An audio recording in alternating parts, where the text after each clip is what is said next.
I believe, he replied, reaching for his coat, that whoever killed Adrian Vale has made one serious error. Miss Harcourt rose eagerly. What error? Holmes placed the note in his pocket. He has attempted to frighten you with an impossibility. Impossibilities, Miss Harcourt, are useful things. They reduce the number of explanations. At that instant, heavy footsteps sounded upon the stairs. Mrs. Hudson opened the door, and Inspector Lestrade entered without ceremony. His narrow face flushed from the cold. Holmes, I was told the lady had come here. I must ask her to return with me.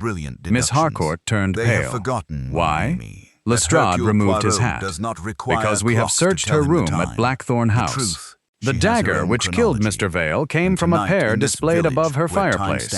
He paused, glancing uneasily at Holmes, and on the dead man's hand, written in his own blood, we found the name Evelyn. Lestrade's announcement produced an effect upon Miss Harcourt, which no accusation could have exceeded. She swayed, and I sprang forward in time to prevent her from falling. Holmes, however, watched her with that cold concentration, which often appeared heartless to those unfamiliar with his methods. "My name?" she whispered. "Plain enough," said Lestrade. "5 letters traced beside the body. There's blood upon your dress as well." Miss Harcourt stared at him.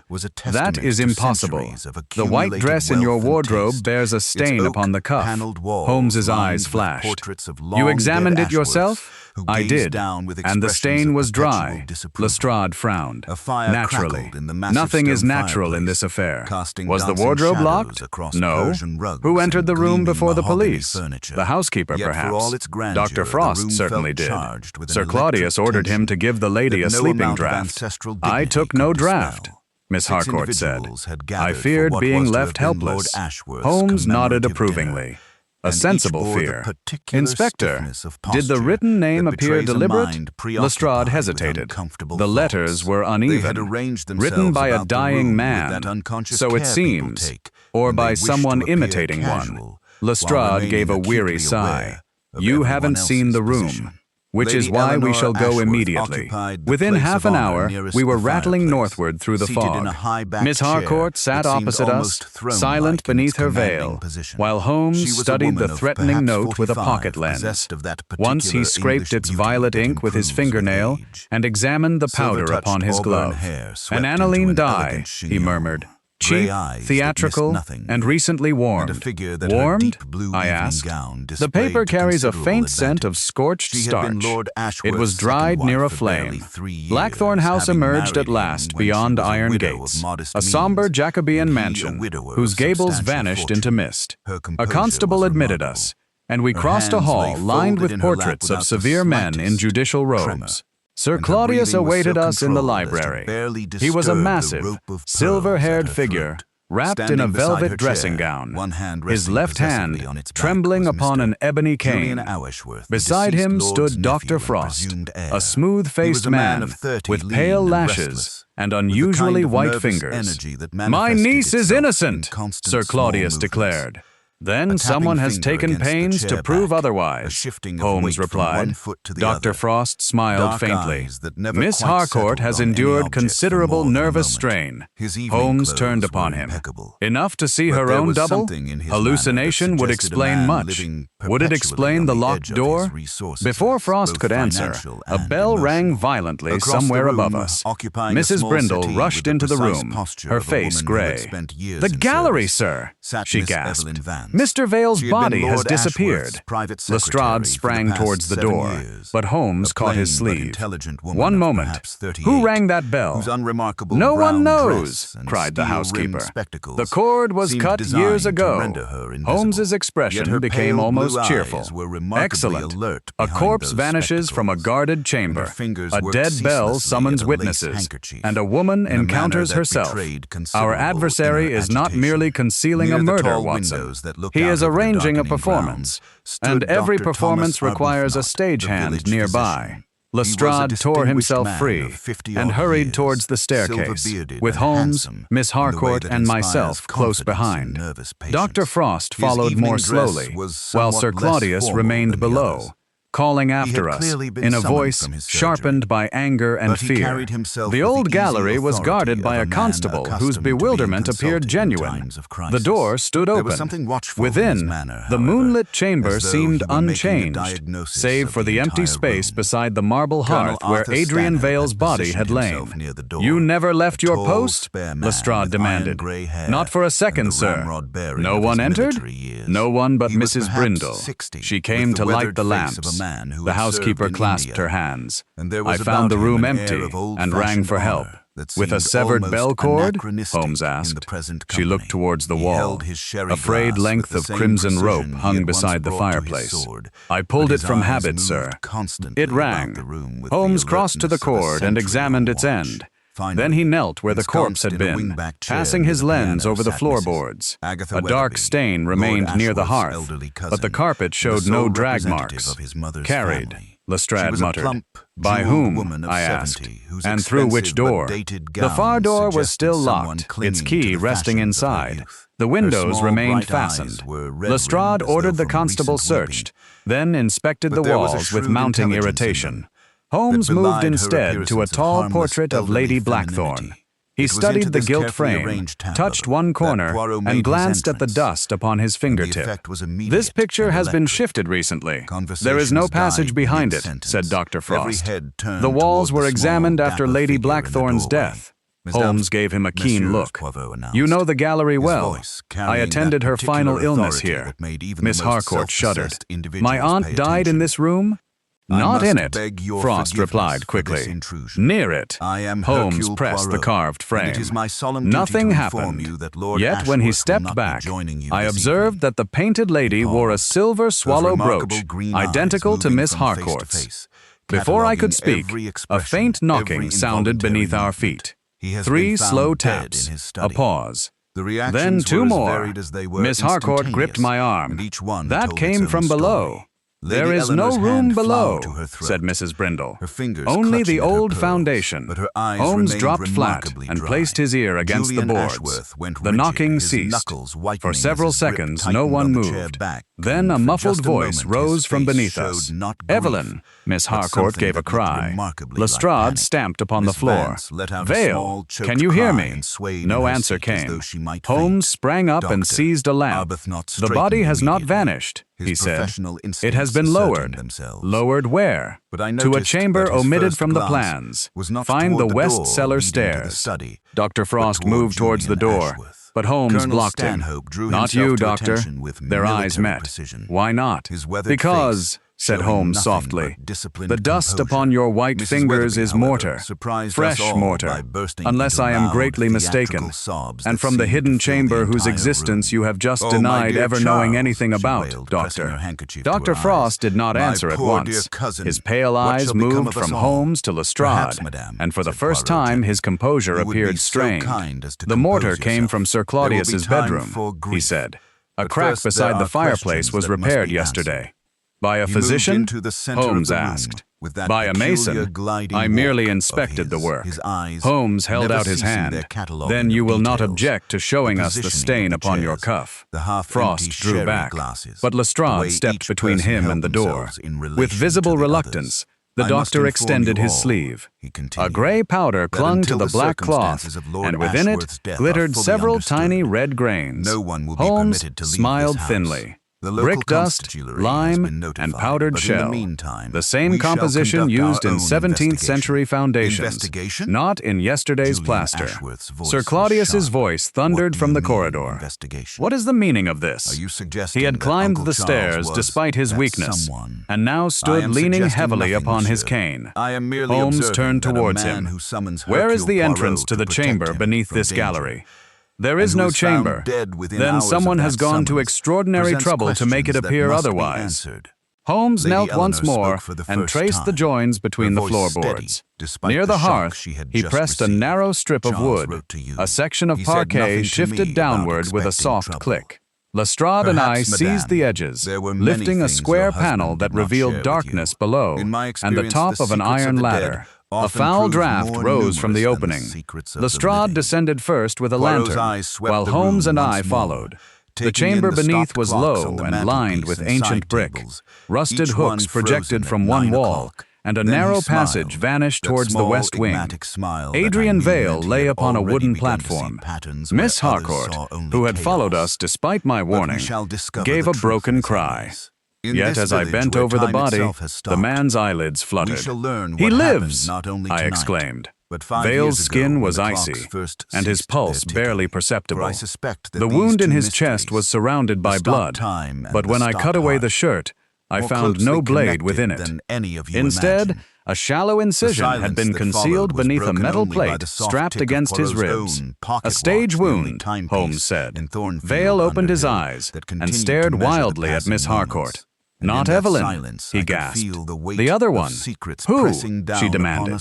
His lips trembled. "The woman in the wall." A sharp crack sounded from the passage. The lantern beside Lestrade shattered, plunging half the chamber into darkness. Someone rushed past us. Holmes sprang after the fleeing figure, but a heavy iron door slammed between them. From beyond it came the rasp of a bolt. Then Vale clutched my wrist with sudden strength. "Stop the judge," he whispered. Before midnight. Above us, the gallery bell began to ring again, slowly and deliberately, though no hand touched its severed cord. Each stroke echoed through the hidden chamber like a summons, while Sir Claudius stood above the opening, his face transformed by unmistakable terror and guilty recognition. Sir Claudius did not move until the final peal had faded. Then he gripped the edge of the opening with both hands and stared down at Vale as though the half-conscious secretary had risen from a grave. "You should not have found this place," he said. Lestrade raised his lantern. "That sounds remarkably like a confession." "It is nothing of the kind. Bring Vale upstairs. Dr. Watson, save him if you can." Holmes watched the old judge closely, and before midnight, Sir Claudius's face hardened. "The ravings of a wounded man." "An unwounded man," Holmes corrected. "I ordered 2 constables to carry Vale to a nearby bedroom. As we lifted him, his hand fell open, revealing a small brass disc marked with the number 17. Holmes took it before anyone else noticed. The iron door at the end of the passage resisted every effort. Lestrade sent a constable to search for another entrance, while Holmes examined the threshold. A narrow line of black grease stained the stone. "Machinery," he murmured. "The door is opened from a concealed lever, probably beyond the wall." Miss Harcourt stood near the ladder, trembling but resolute.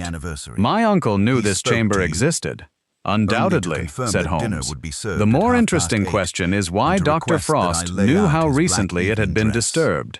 Frost gave a contemptuous laugh. "You are building fantasies from dust. Dust is often more truthful than men." A sudden cry from above interrupted them. We climbed into the gallery and found Mrs. Brindle beside the portrait of Lady Blackthorne. The painted face had changed. Across the pale canvas, someone had written in violet ink, "Evelyn dies at midnight." Miss Harcourt recoiled. Sir Claudius struck the floor with his cane. "Remove it!" Holmes stepped between the servants and the painting. The letters glistened wetly. Yet no one had approached the portrait since our descent. "How was it done?" I whispered. "Not by spirits." He placed his fingers near the frame without touching the paint. A faint warmth radiated from the canvas. "Chemical writing," he said, "prepared earlier and revealed by heat." The gallery lamps warmed the surface. Lestrade looked towards Mrs. Brindle. "You lit them." "At your constable's request, sir." Holmes turned to the portrait. "Someone knew the lamps would be lit after the body vanished. Our adversary is directing each discovery." Sir Claudius suddenly staggered. His cane slipped from his hand and struck the floor. From its hollow shaft rolled a tightly folded paper. Miss Harcourt picked it up before he could stop her. The page contained a list of names, each followed by a date. Adrian Vale was the latest. Evelyn Harcourt appeared beneath it. Beside her name was written, "Midnight. 14 November. Holmes glanced at the grandfather clock. Its hands showed 11:15. 45 minutes, said Lestrade. "No," Holmes replied, studying the brass disc. 17 minutes.